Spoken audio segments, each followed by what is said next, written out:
Robert Kaplan, Dallas Fed President, joining us. What did you make this morning of this very strong jobs report today?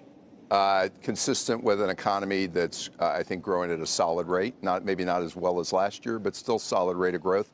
And we expect that to continue in 2019. Were you surprised by the strength of the number? I think it's still my view that we're running out of capacity in the workforce. We keep saying that the unemployment rate's now 3.6. We're running out of capacity. We do 200, 200, 200. Yeah, no, we're not running out of workers at all. Well, we're bringing people in off the sidelines, but we're starting to approach now prime age participation pre-crisis. We're reaching pre-recession lows on discouraged workers in a good way. So I would expect it's going to slow down, but I don't think that'll be necessarily a bad sign. But in that it's just a fact when you've got this low rate of unemployment. But we're going to grow, we think, at solid rates.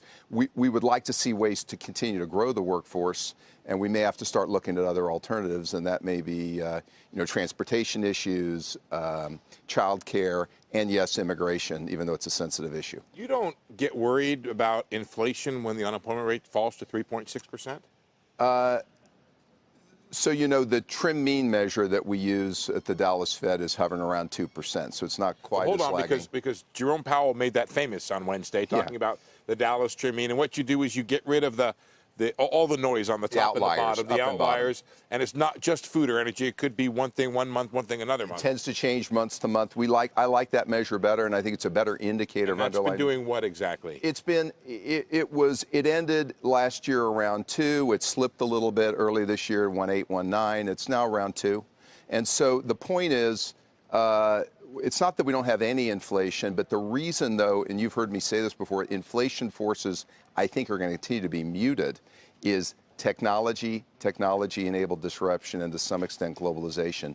Businesses have less pricing power today, and this comes through in corporate earnings reports. It comes through in all my conversations. Businesses just don't have pricing power. To the extent they have wage pressure or cost pressure, it's going to come out of margins more likely than being translated to prices. So at 2.4, are you at a neutral rate, do you think, right now?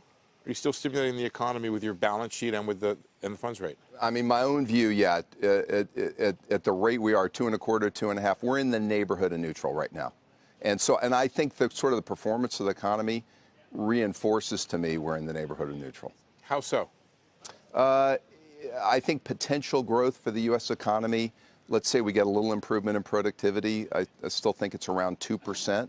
We think we're going to grow this year around 2.25. And I think all that's consistent with a policy setting that's probably in the neighborhood of neutral. Did somebody, Sarah or Wilf, want a question? I thought I heard something. I can ask a question, Steve. Thank you. President Kaplan, go ahead, Sarah. I had something you. in my ear. I wasn't sure what it was. Probably producer. President Kaplan, when you see jobs numbers like today, and when you talk about a pretty decent outlook for the economy, see us outgrowing the world, how much do you think it is the tax cuts that we saw adding sort of an extra jolt of stimulus this late in the recovery?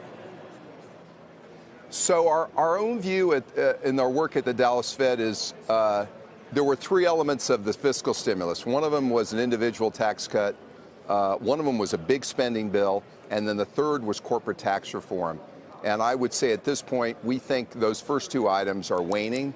But the corporate tax reform probably, we think, will have some sustainable positive impact. And I think that's helping, and it's likely to help here.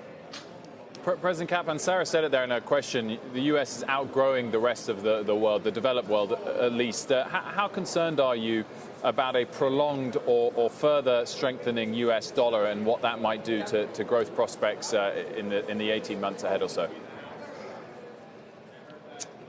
So listen, I've learned from 30 years in the markets, it's hard to forecast what the currency is going to do. I do worry, though, on your point. I worry that weak growth outside the United States, particularly in Europe, we're not immune to it, and some of that is spilling over. And particularly that's the case because, almost 50% of S&P 500 earnings and profits come from outside the United States. So I think that's a bigger issue that I think will have some muting effect on GDP growth here.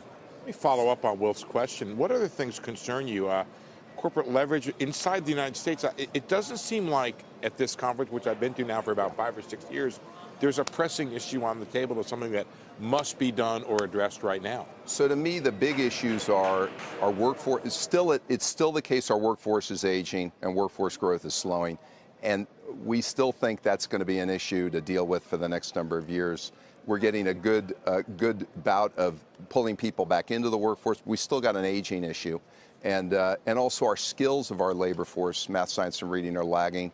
We're not investing enough in our human capital, skills training, and education. And then the third thing you've heard me talk about, corporate debt.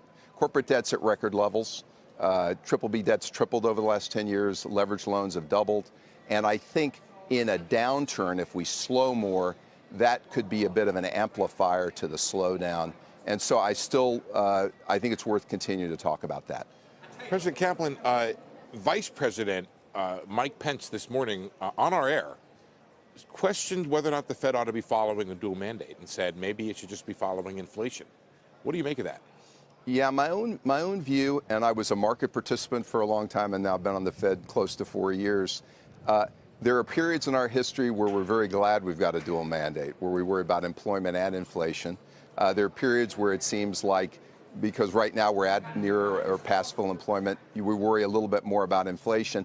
I think the key is our framework needs to stand the test of time. Can't be the framework that's right for the next 6 months or the next 18 months. It has to be a framework that works for the foreseeable, on the future, on a sustainable basis. So I'm glad, for one, that we've got a dual mandate.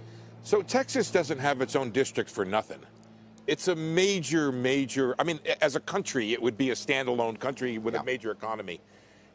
Two issues are huge in Texas right now that are huge for the U.S. economy.